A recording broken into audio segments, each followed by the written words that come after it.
دل سے دیجیے، دنیا کے لیے نہیں، اللہ کے لیے۔ اللہ تعالیٰ قرآن مجید میں ارشاد فرماتے ہیں فَآتِ ذَا الْقُرْبَى حَقَّهُ وَالْمِسْكِينَ وَابْنَ السَّبِيلِ ذَلِكَ خَيْرٌ لِّلَّذِينَ يُرِيدُونَ وَجْهَ اللَّهِ وَأُولَٰئِكَ هُمُ الْمُفْلِحُونَ۔ پس رشتہ دار کو اس کا حق دو اور مسکین و مسافر کو بھی دو، یہ ان لوگوں کے لیے بہتر ہے جو اللہ کا چہرہ چاہتے ہیں، اور وہی لوگ فلاح پانے والے ہیں۔ اگر اللہ تعالیٰ نے آپ کو رزق میں کشادگی عطا کی ہے تو اس کا بہترین استعمال یہ ہے کہ آپ اپنے قرابت داروں کے حقوق ادا کریں، ضرورت مندوں مسکینوں کی مدد کریں۔ یہی عمل ان لوگوں کے لیے بہتر ہے جو صرف اللہ کی رضا کے طلبگار ہیں، اور یہی لوگ حقیقی کامیابی پانے والے ہیں۔ نبی اکرم صلی اللہ علیہ وسلم نے فرمایا جو شخص یہ چاہے کہ اس کا رزق بڑھا دیا جائے اور اس کی عمر دراز کی جائے وہ صلہ رحمی کرے۔ یاد رکھیے اگر صلہ رحمی اللہ کے لیے نہ ہو، محض دنیاوی مفاد، دکھاوے یا کسی پر احسان جتانے کی نیت ہو تو اس کا کوئی حقیقی فائدہ نہیں ہوتا، کیونکہ جو نیکی صرف اللہ کی رضا کے لیے نہ کی جائے وہ آخرت میں فائدہ نہیں دیتی۔ صلہ رحمی کے دو بڑے فائدے، پہلا عمر میں برکت، دوسرا رزق میں کشادگی۔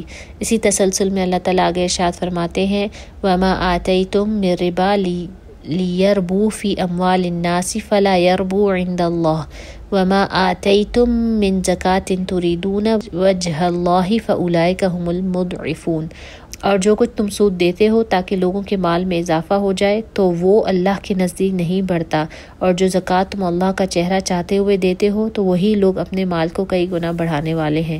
سود بظاہر مال کو بڑھاتا ہے لیکن حقیقت میں اسی میں برکت نہیں ہوتی۔ سود سے بعض اوقات ایک کو وقتی فائدہ ہوتا ہے مگر سینکڑوں افراد نقصان اٹھاتے ہیں۔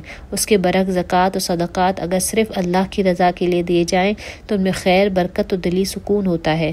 جب کسی کو کچھ دینے کا ارادہ ہو تو ان تین باتوں کا خیال رکھا جائے، نیت صرف اللہ کی رضا ہو، اپنی حیثیت و وسعت کو مد نظر رکھ کے دیا جائے، جس سے تعلق ہے اس کی نوعیت کو سمجھ کر عطا کیا جائے۔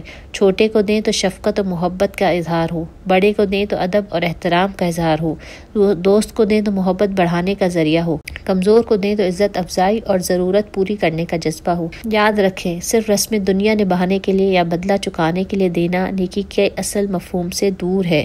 ہمیں چاہیے کہ ہم ہر عمل، خاص طور پر انفاق اور صلہ رحمی، صرف اللہ کے لیے کریں اور بدلے کی کوئی توقع نہ رکھیں، حتیٰ کہ زکوٰۃ بھی اس نیت سے دیں کہ اللہ ہم سے راضی ہو جائے اور ہمیں اپنا دیدار عطا فرمائے۔ کسی پر احسان نہ جتلائیں اور جو دیا اس کا بدلہ صرف اللہ سے چاہیں۔ یہی وہ رویہ ہے جو نیکی کو بڑھاتا ہے، مال میں برکت لاتا ہے اور دلوں کو سکون دیتا ہے۔ یہ سبق معنی قرآن 42 سے ماخوذ ہے۔